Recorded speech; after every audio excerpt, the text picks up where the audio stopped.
ईश्वराय विद्महे सत्यदेवाय धीमहि तन्नः सर्वप्रचोदयात्। ॐ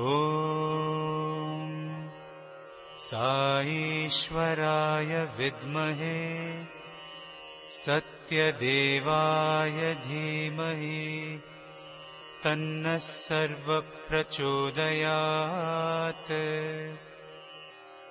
ॐ ईश्वराय विद्महे सत्यदेवाय धीमहि तन्नः सर्वप्रचोदयात्। ॐ ईश्वराय विद्महे सत्यदेवाय धीमहि तन्नः सर्वप्रचोदयात्। ॐ ईश्वराय विद्महे सत्यदेवाय धीमहि तन्नः सर्वप्रचोदयात्। ॐ ईश्वराय विद्महे सत्यदेवाय धीमहि तन्नः सर्वप्रचोदयात्। ॐ ईश्वराय विद्महे सत्यदेवाय धीमहि तन्नः सर्वप्रचोदयात्। ॐ ईश्वराय विद्महे सत्यदेवाय धीमहि तन्नः सर्वप्रचोदयात्। ॐ ईश्वराय विद्महे सत्यदेवाय धीमहि तन्नः सर्वप्रचोदयात्।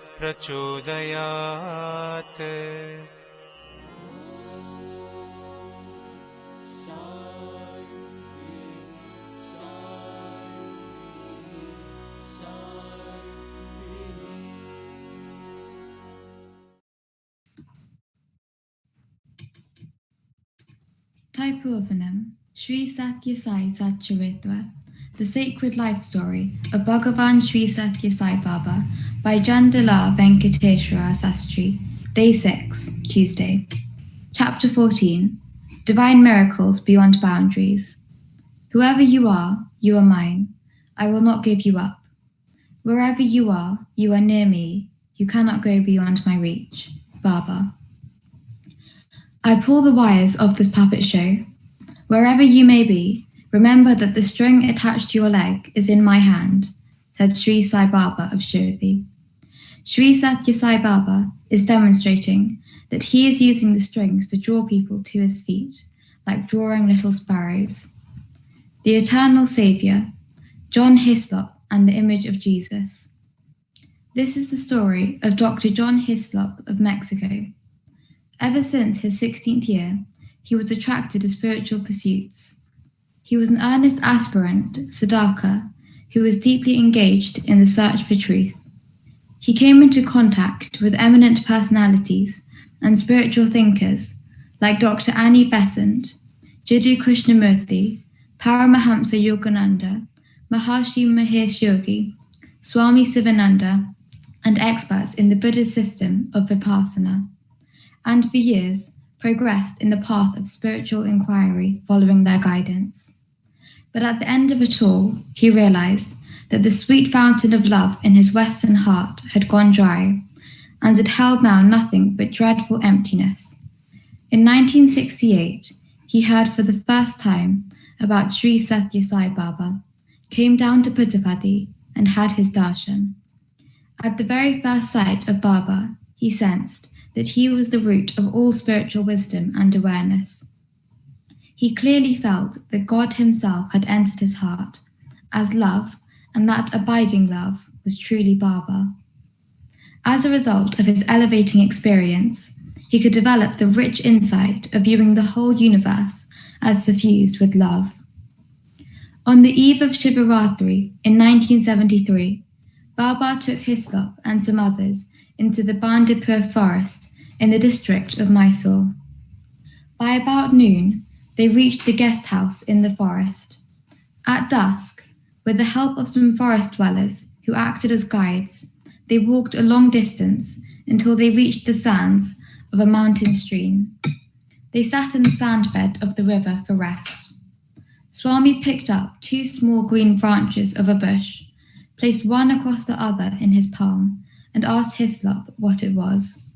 Hislop said it was the cross.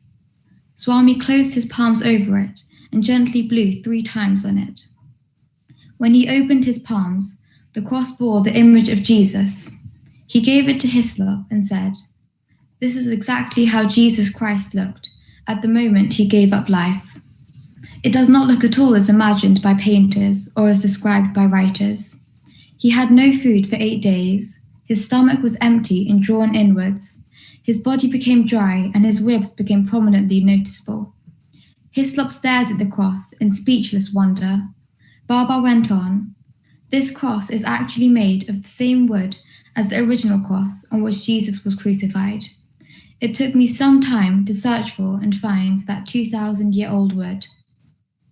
Every bit of the original cross had disintegrated and merged with the constituent elements. I had therefore to gather these elements, and when I had collected enough to make the cross, I materialized it.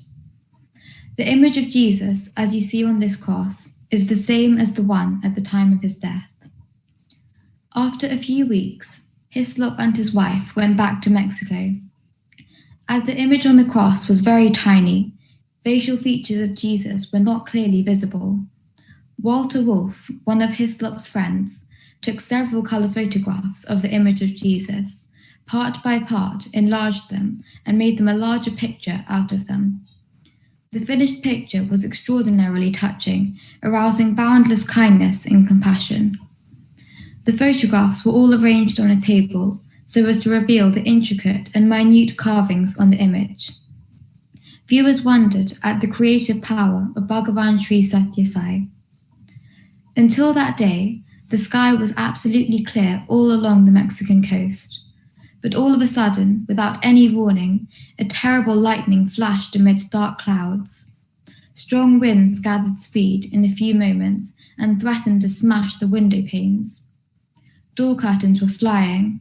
In the midst of this chaos that developed all of a sudden, Mrs. Hislop recalled, "It is now 5 p.m., and today is Friday, the same day and time of Christ's death by crucifixion. What is happening now before our very eyes has been described in the Bible too." She produced a copy of the Holy Bible and read the relevant section. At the moment Jesus died on the cross, there was a great storm, with thunder and lightning filling the sky. The decorated hangings of pictures and photographs on the wall in the room flew away. Everyone present there in the home of Hislop felt delighted at witnessing a phenomenon too wonderful for their imagination. On the next day, the San Diego Tribune reported the heavy storm that had suddenly occurred quite unexpectedly. Hislop and his friends felt that there must be some sort of relation between the sudden recurrence of the out-of-season storm that had reportedly occurred 2,000 years ago and the cross materialized by Bhagavan Sai Baba. When Dr. Pani Banda reported this incident to Swami, he confirmed that the incidents had actually occurred and that they were truly related, as guessed by Hislop and his friends. Indra Devi. Born a Russian, Indra Devi had mastered yoga from India. She discarded her original Russian name, Dr. Mrs. Kanawa, and assumed the Indian name of Indra Devi. She used to teach yoga in her ashram in Tecate in Mexico. When she was 60 years old, she happened to meet Howard Murphy in Madras and heard from him for the first time about Sri Sathya Sai Baba. She was not particularly impressed. Once, while in Mumbai, she happened to see the treatise Big Guru Samhita, which was in the possession of Chaya Sastri Kandalal Pandya. She looked for and found what was written about herself in that book. She read, "Because of the punyam accumulated in your earlier lives, you're about to have darshan of some exalted personage. Even at this moment, you are under his protection." The account further clarified, exalted personage means God. In 1966, when she was in her 66th year, she had the darshan of Sri Sathya Sai for the first time. At the very first sight, she developed strong faith and belief in Swami's divinity. Swami gave her an interview and asked what would she desire to have.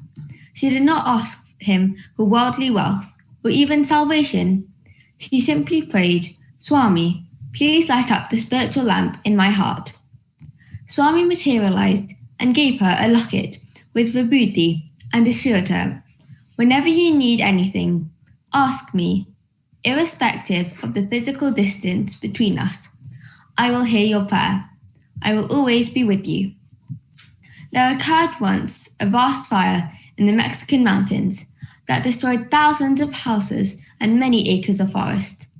It was feared that the conflagration might consume the Sai institutions in Mexico and the USA.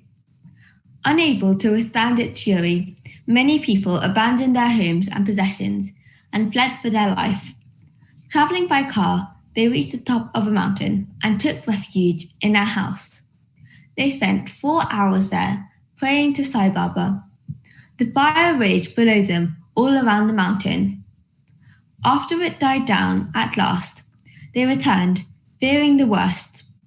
To their surprise, they found the cyanilium of Indra Devi completely unscathed, even though everything around it was completely gutted.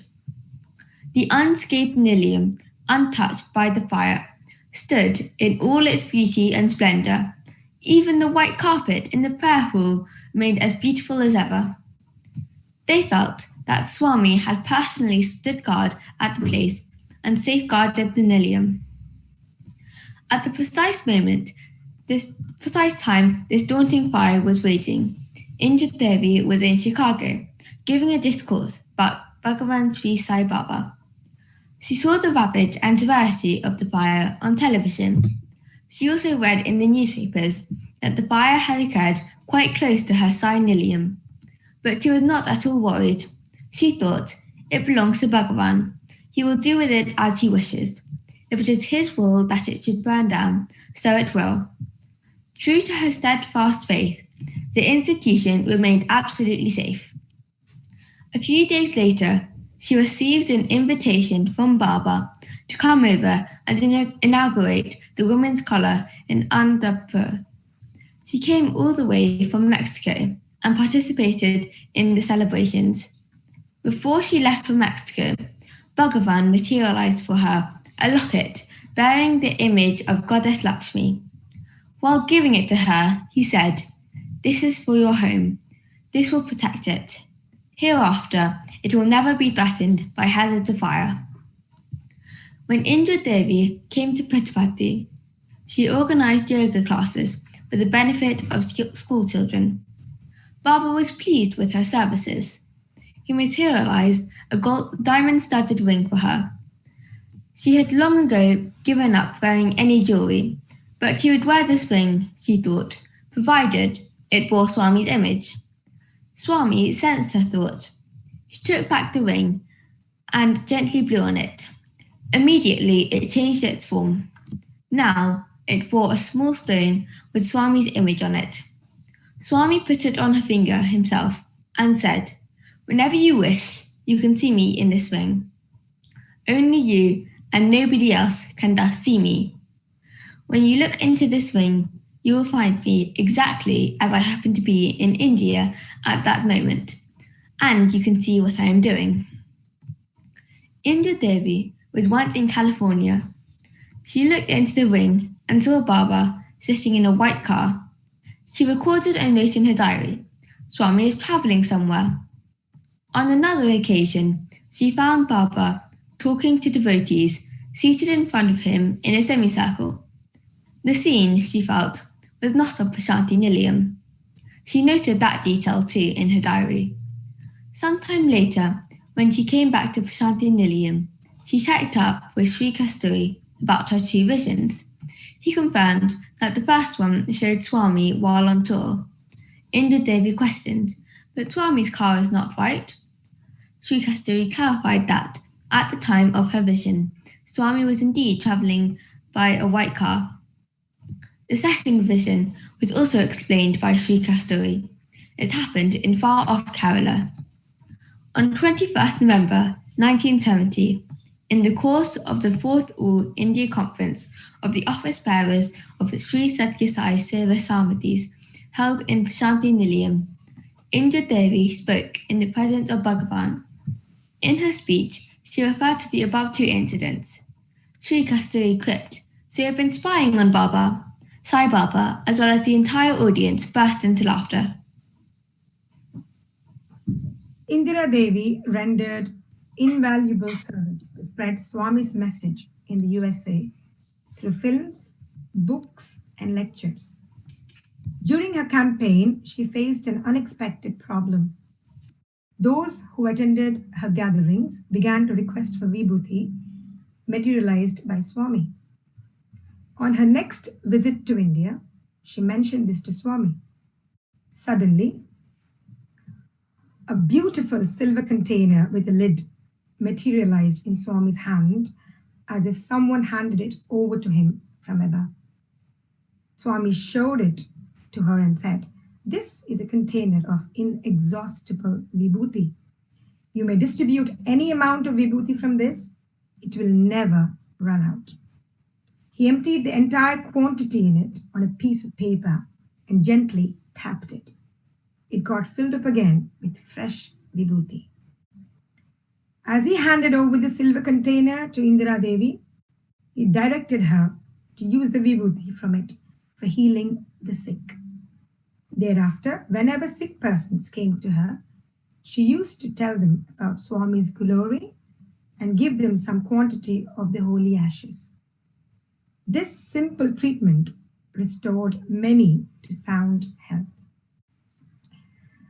When Indira Devi came to Puttaparthi for the Shivaratri festivals in 1969, Swami invited her, Walter Cowan, his wife Elsie Cowan, and some others into the interview room.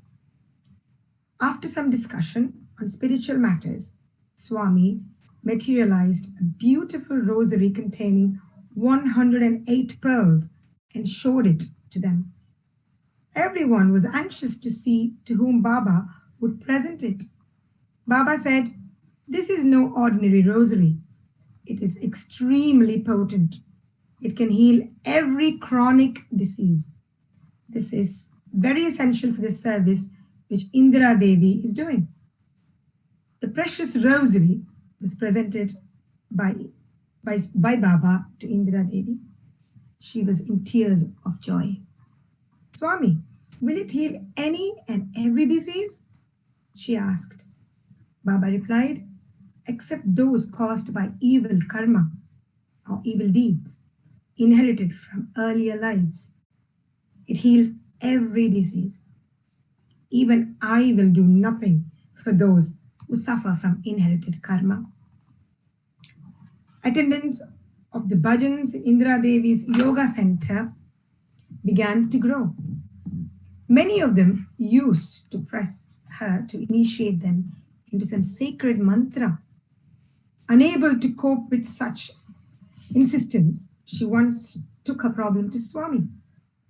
He advised her the most potent of all mantras is Om. But as you know, it cannot be given to any and every person. When someone asks for initiation into mantra, look at me in your ring and ask me. Whatever mantra comes to your mind at that moment, give that to the seeker. It shall become the mantra coming from me. With these words, he granted her the spiritual authority and competence to initiate devotees into holy mantra. Indira Devi was blessed thrice over. Firstly, she was blessed to be able to have Swami's darshan any time of her choice. Secondly, she was blessed with the power to heal the sick. And thirdly, and most importantly, she was blessed with the spiritual authority to initiate aspirants into mantra. She could thus control the physical well-being as well as the spiritual progress of devotees. And she had also the additional privilege of accessing Bhagawan at will at her spiritual internet, if we may so describe it. It is worthy of note that Swami has not granted even one of those three blessings to any other person. Dr. Frank Baranowski. Dr. Frank Baranowski was a professor of physics in the University of Arizona, USA. He acquired special skills in Kirlian photography, biomagnetic field radiation photography, for photographing the multicolored aura of illumination that envelopes every human being, including humans, every living being, including humans, with a special camera known as the Kirlian camera.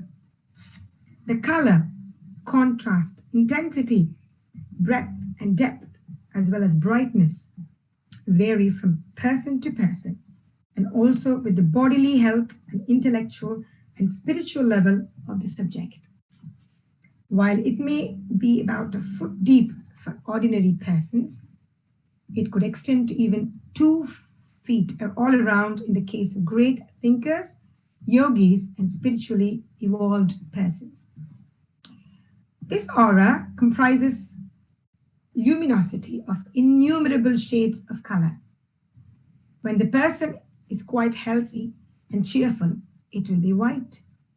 When he is in a mood of affection, pity, or compassion, it will be bluish.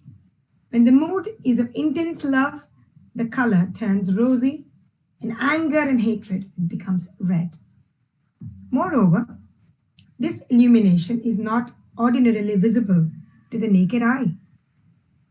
1 in a million might have the gift of seeing it.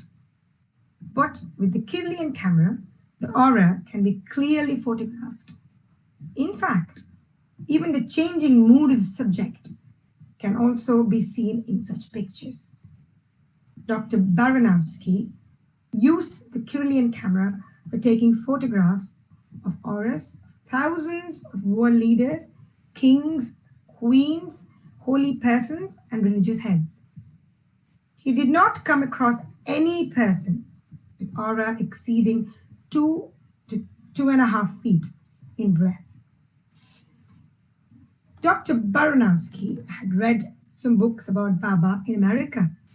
He heard about his divinity, but he did not form any firm faith in him.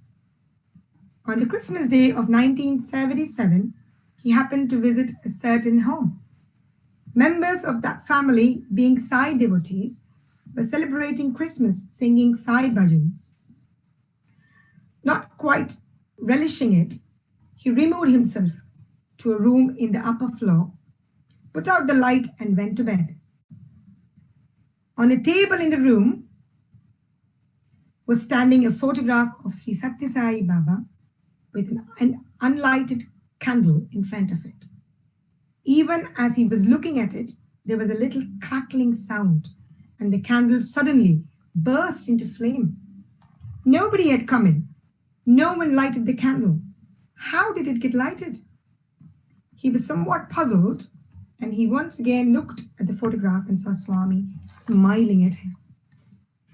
The very next year, that is in 1978, Dr. Baranowski came to India to participate in a conference being held in Bangalore. He made use of the opportunity to travel all over the land and to photograph with his Kirlian camera hundreds of yogis and holy persons. In no case did the aura exceed 2 feet in breadth. One morning, he saw Swami for the first time in Whitefield early at 5 a.m. When he set eyes on Baba, he was stunned. The effulgence around Baba was beyond his wildest imagination. He extended beyond 40 feet. As devotees went on singing bhajans, it was spreading further and further, enveloping the whole building, and thousands of devotees gathered there. It was so bright that Baranowski looked all around him to check up whether it was caused by numerous mercury vapor lamps around. As Swami moved, the shimmering envelope of luminance also moved, like a living, vibrant sheath. He concluded that it must be integral to Swami and must be emanating from him only. Summer classes were being conducted at that time, so Baranowski could watch Swami continuously for 3 to 4 days. One day, Swami called upon him to address the gathering. Baranowski described his unparalleled experience. I am a scientist. I am basically a Christian, but my faith in that religion is not particularly intense. By means of this Kirlian camera, I investigated 15,000 eminent persons in every walk of life all over the world. But here, I have discovered something I never met with anywhere else. The illumination radiated by Baba is of a spectacular rosy colour, which is characteristic of the most intense, the deepest, and the most selfless love.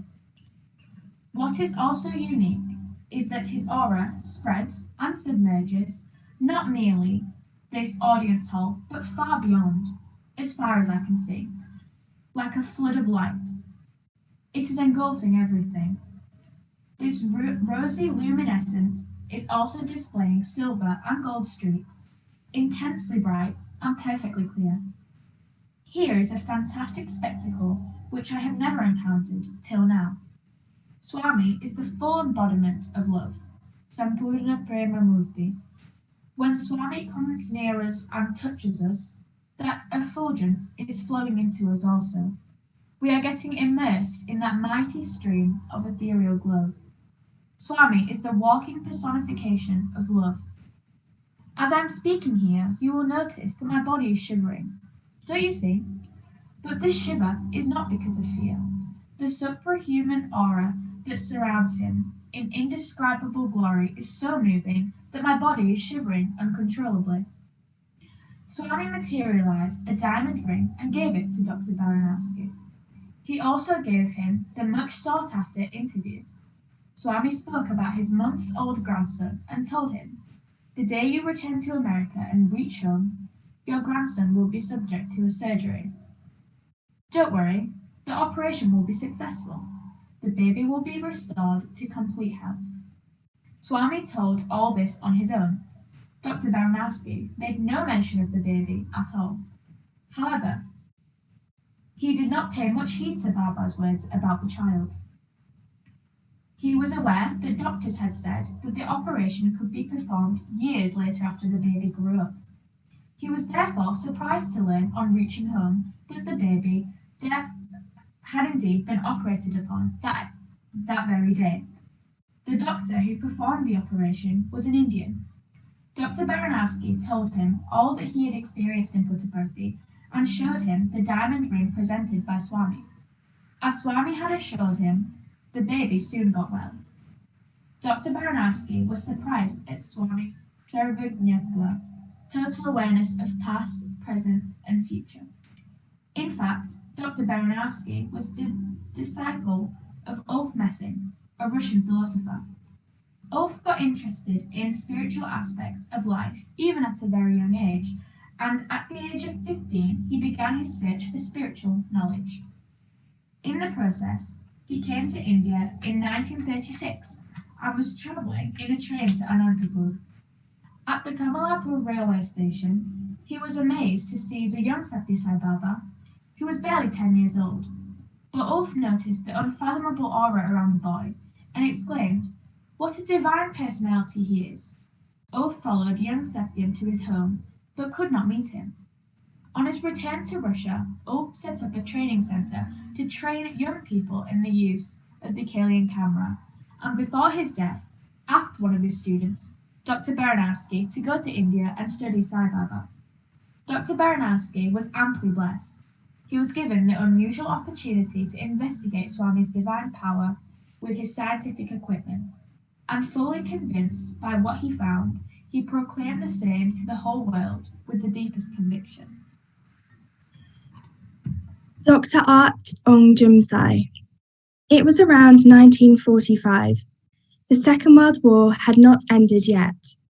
Bhagawan Sri Sathya Sai materialized himself in front of a house in Bangkok. He called the lady of the house, gave her some vibhuti, and told her to sprinkle it all over the roof of her house, and disappeared. He spoke in her own language. She saw that the powder given to her looked like white sand. She did not, however, disregard his words, and sprinkled it all over the roof of her house. Within a few minutes, an air raid took place. All houses in the neighbourhood, except hers, were destroyed, with bombs bombarding all over. Artung Jumsai Na Ayodhya was a young boy in the family. In due course, Artung became a student of science. He obtained a doctorate degree from the Imperial College of Science and Technology. He worked as an advisor to some ministers in his country. He rose high in the professional echelon. In 1971, NASA of the USA advertised for the post of a scientist in connection with its project of sending an unmanned space vehicle to explore Mars. Artung applied and got the job. The project was to land a vehicle safely on the surface of the planet, overcoming all odds, and to collect material from the planet's surface for investigation in NASA. Artung was given the task of planning and designing the equipment needed. Arrangements were made to build a model of Mars in the laboratory with similar characteristics, a model of the rocket and the surface lander, and to carry out investigations. Funds required for the entire project were to be provided by NASA. In a few months, Artung was able to develop the needed equipment that was to be tested in the laboratory. But, as had earlier been feared, the landing unit burned off as soon as it entered the Martian atmosphere. After some more months, Artung built another, but that too met the same fate. It went on for several times. The whole project seemed doomed. Enormous outlays of money went to waste. Poor Artung did not know what to do. He felt terribly depressed. Finally, he could make a successful one. It successfully completed laboratory tests without any hitch. A life-size rocket, which was named Viking, was readied and in due course launched. It was successful, and samples of materials from the Martian surface could be obtained. Artung realized that more than his own efforts, it was an invisible hand that helped him in his success. Following this, he abandoned the pursuit of science and busied himself with the search for God. Together with his mother, he came to India and arrived in Whitefield. Bhagawan asked Artung to work in the Sathya Sai organizations and spread spiritual education linked to human values. Soon enough, some dramatic events happened. Artung was totally engrossed in Swami's activities. He had no time to look after his own factory in Bangkok. One day, the security guard was sleeping in his room at its entrance. He had bolted the door from inside. But, despite that, Bhagawan Sri Sathya Sai entered the room, woke him up and bade him to attend to his duty properly. He spoke in the Thai language. The guard, who understood his instructions well enough, could not imagine how this stranger could enter the room, even though its door had been bolted from inside. Next day too, the same thing happened.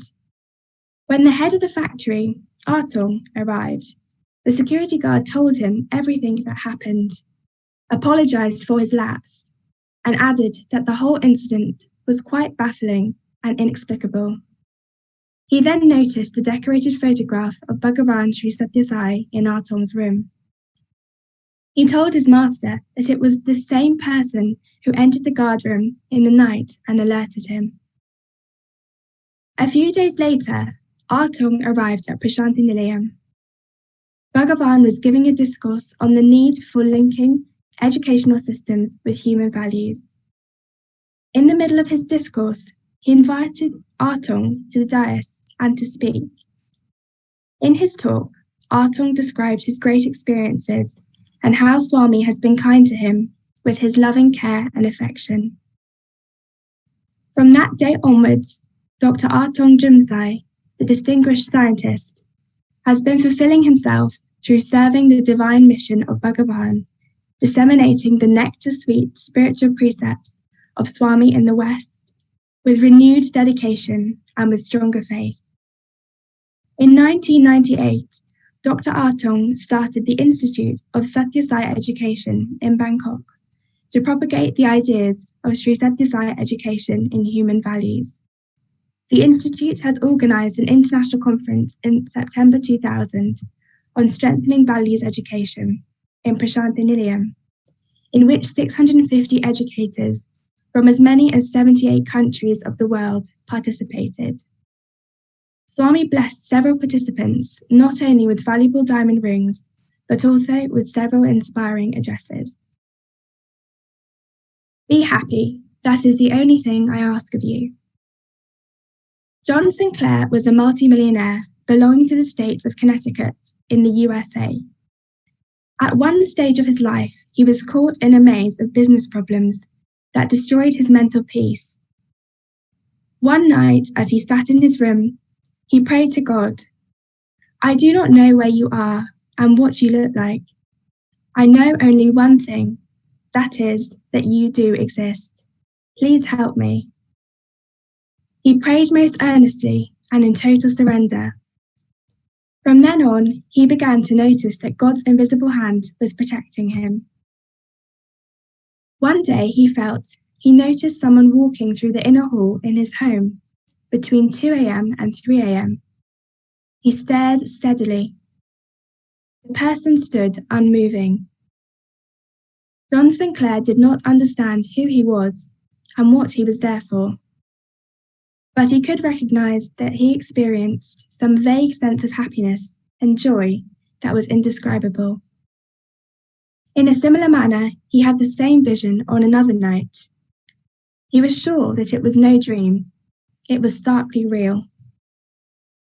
Sinclair went on to the spiritual center, Adhyama Kendra, in New York, and mentioned his recent experiences to someone there. The person said, "Just a minute, please," went inside and returned with a small packet of vibhuti in his hand, and as he gave it to Sinclair, uttered, "Sai Ram." He also spoke at length about Bhagawan Sri Sathya Sai and assured him that it was Swami who had given darshan to him. Sinclair was deeply touched. He was but a mere businessman in far-off America. His knowledge of anything spiritual was next to nothing. He had not read even a single book about Sri Sathya Sai Baba.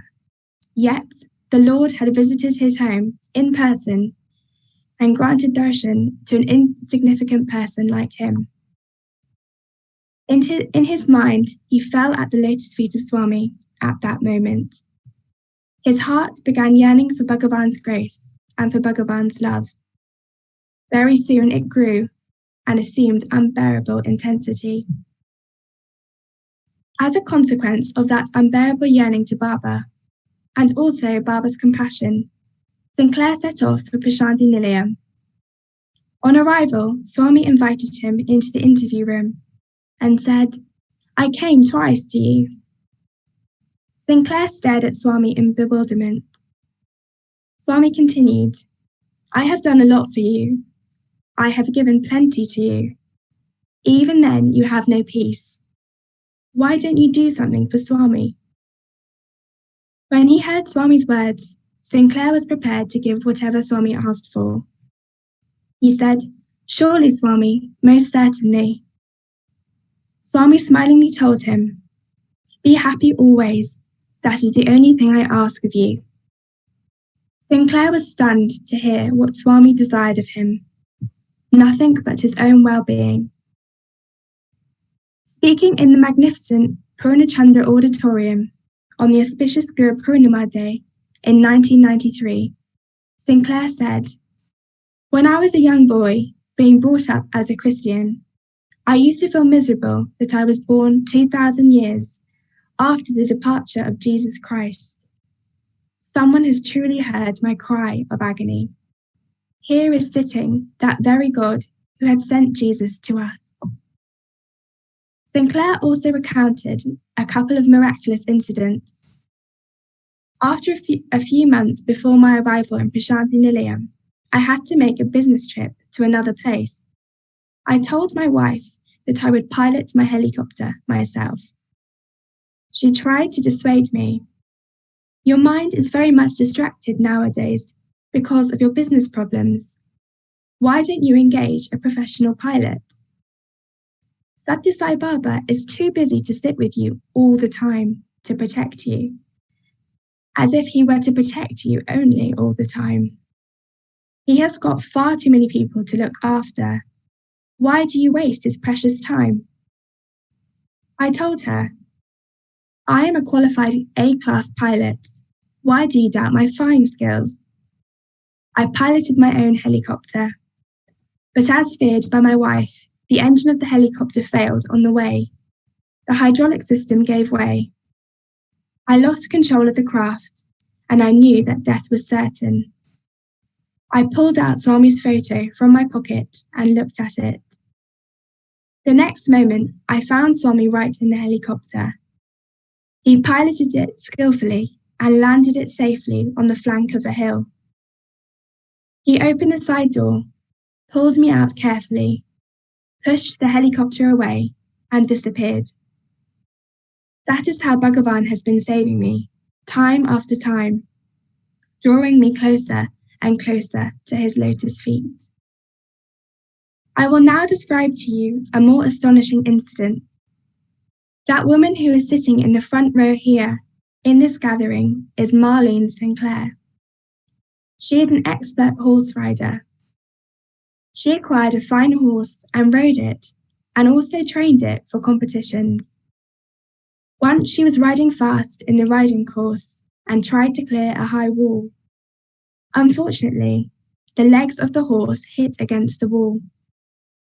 The girl was thrown off her saddle and her head dashed against the ground, and the 1,800-pound heavy horse landed on her.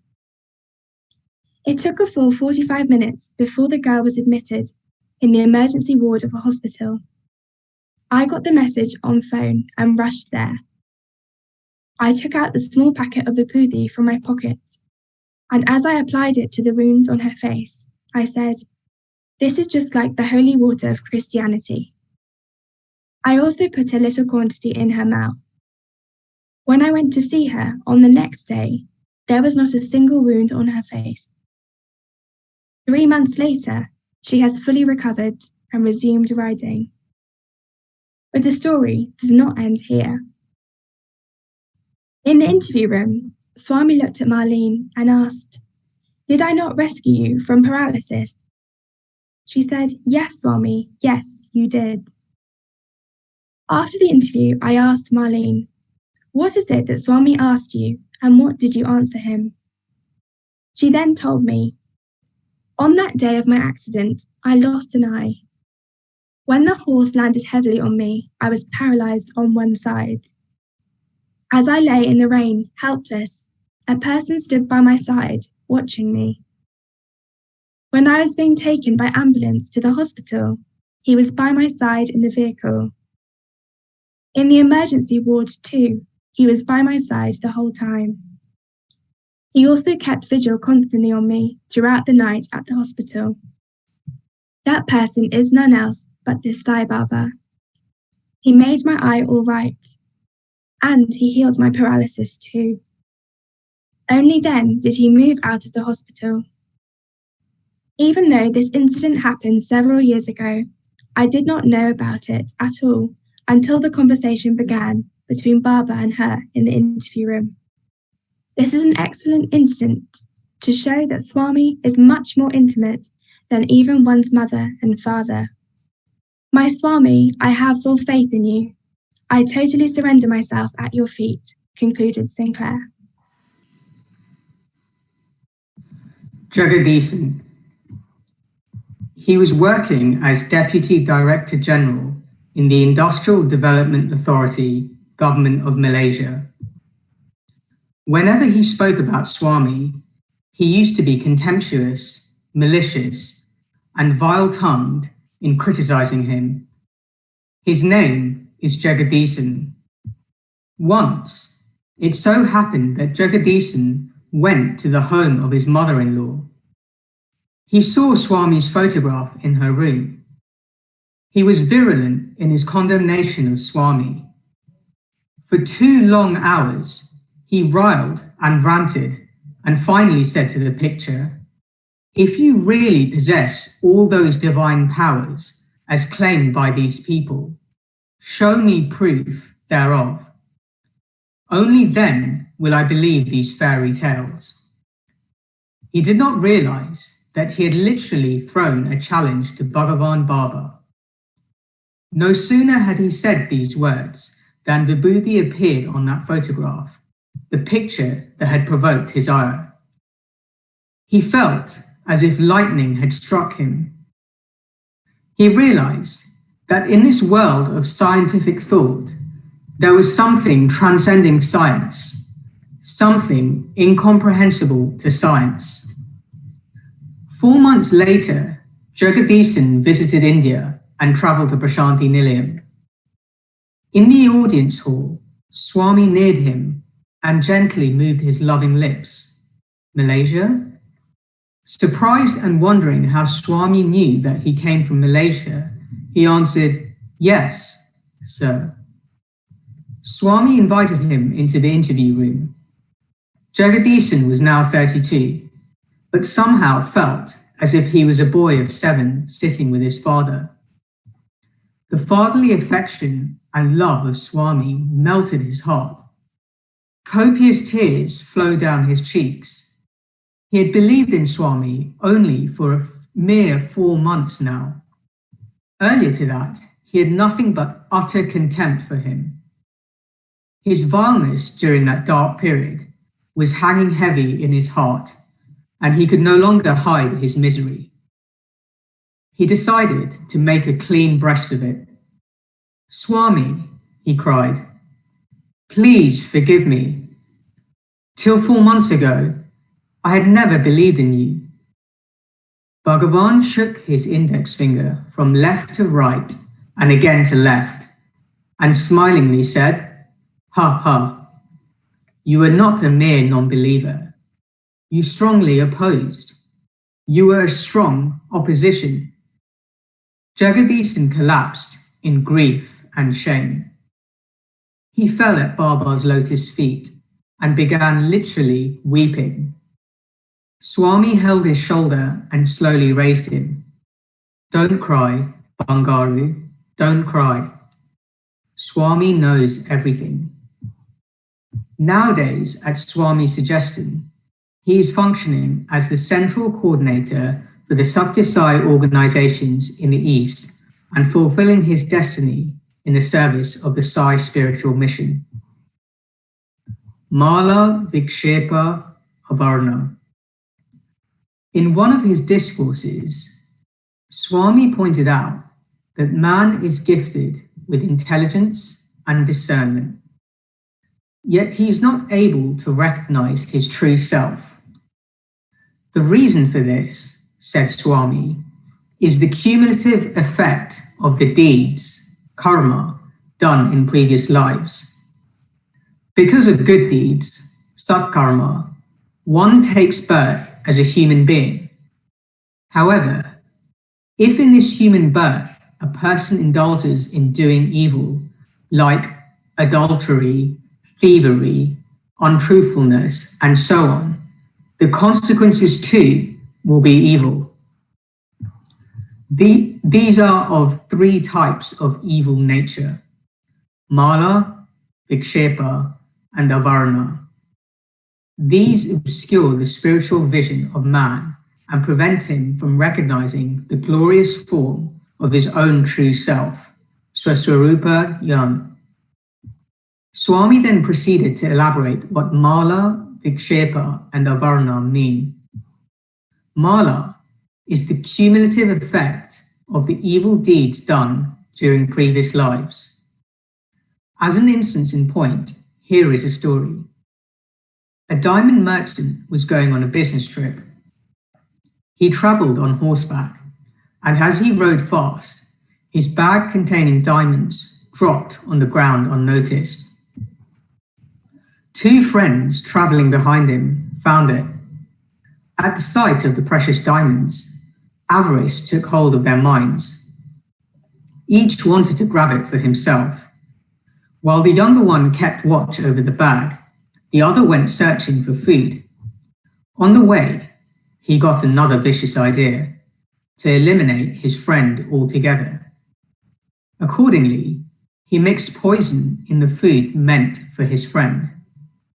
He came back and told the waiting friend, "Dear younger brother, have your meal first, and while you eat, I will keep watch on the gems."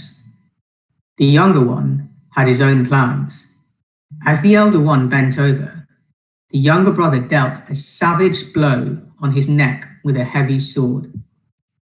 Jubilant that he was now the sole master of the gems, he ate his food with relish, but as it had been contaminated, he too died of poison. Although the two friends did get hold of the precious diamonds, they could not derive any benefit therefrom. It is mala that led them to evil conduct. The root cause of mala is evil thought and evil deed, which can be destroyed only through incessantly remembering and thinking of God. There is no other way. Next is vikshepa, which means lack of steadiness of mind. Ramakrishna Paramahamsa was serving as priest in the majestic temple of goddess Kali in Dakshineshwara. The temple had been built by a pious lady called Rani Rasamani. She visited the temple one day and asked Ramakrishna to sing a song in praise of Devi. While he sang, devotees, including Rasamani, were moving their heads in tune with the song. Paramahamsa suddenly stopped singing and gave a resounding slap on Rasamani's cheek. He scolded her, "Your body is here, but your mind is elsewhere," on property litigation in the High Court in Calcutta. She was noble and devout, so she took her chastisement in proper spirit as a deserved punishment for her unsteadiness of mind, i.e. vikshepa. To distance mind from vikshepa, there is only one way: relentless practice of concentration and single-mindedness. Now comes avarna. I am a student, I am a teacher, I'm a Brahmin, I'm a Kshatriya, I'm a woman, I'm a man, and so on. In this manner, a person falls into delusion. I am this body. Ignorance, ajnan, of this kind is avarna. If you meditate deeply and with discernment, vivek, you will soon realize that you are neither a student, nor a teacher, nor a Brahmin, nor a Kshatriya, nor a female, nor a male. The reality, the truth, is you are the embodiment of Atma. To recognize this reality is to get over avarana. A pregnant tigress was crossing a river when she suddenly gave birth to a cub. The mother was swept away by the rushing waters, but the cub reached dry ground somewhere downstream and joined a herd of sheep. Mixing with the sheep day after day, in the course of time, it totally forgot its true identity of a tiger. It ate grass as the sheep did. It bleated like the sheep. It completely lost consciousness of its natural and inherent strength and capability. Sometime later, a tiger attacked the herd and noticed the tiger cub in the midst of the herd and was surprised to see it behaving just like a sheep. The tiger caught hold of the cub and dragged it to a water pool. It pointed to the cub's image in the water. Look, you are not a sheep. You are a tiger. Recognize your true identity. Only then could the cub learn the truth. The only way to remove avarna is through total surrender to God, Dvaivarapana. In his discourses, Swami addresses us as Divya Atma Swarupa Lara, embodiments of the divine Atma. He is thus, time and again, reminding us of our true identity. He is constantly exhorting to each one of us, you are not merely a body of flesh and blood. You are the embodiment of Atma.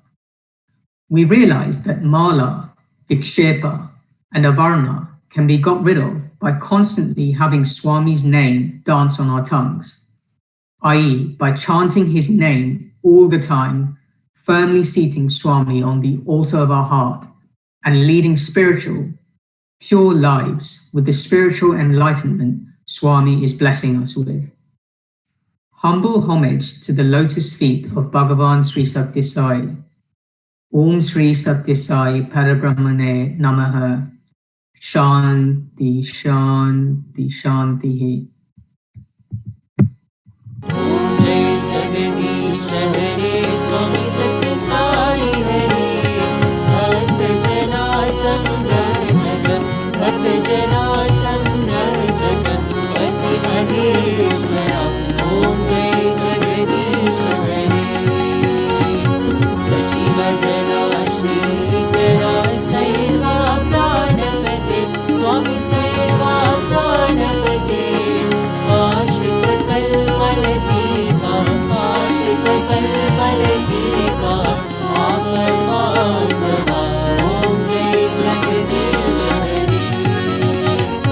Mata Pita Guru Devamu Mariyantayunive, Swami Mariyantayunive. Nath Brahma Jagannatha, Nath Brahma Jagannatha, Nagendra Shara. Om Jai Jagadish Hare. Omkara Rupa Ujasi Om Sai Mahadeva, Satya Sai Mahadeva. Mangala Arati Anduka, Mangala Arati Anduka, Mangala Giridhari. Om Jai Jagadish Hare. Narayana Narayana Om Satya Narayana Narayana Narayana Om Narayana Narayana Om Satya Narayana Narayana Om Satya Narayana Narayana Om Jai Satya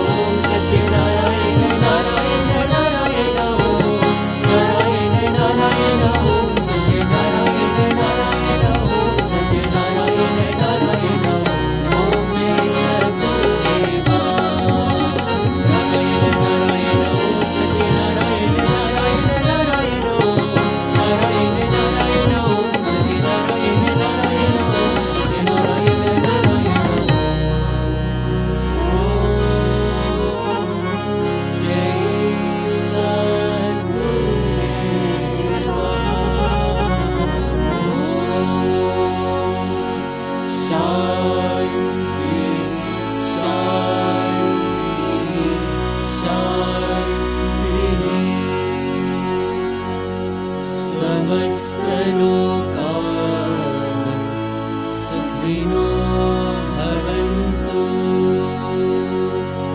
समस्तलोका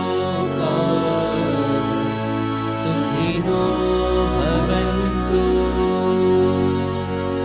समस्तलोका सुखिनो भवन्तु ॐ शान्ति शान्ति शान्तिः। जय बोलो भगवान श्री सत्य साई बाबा जी की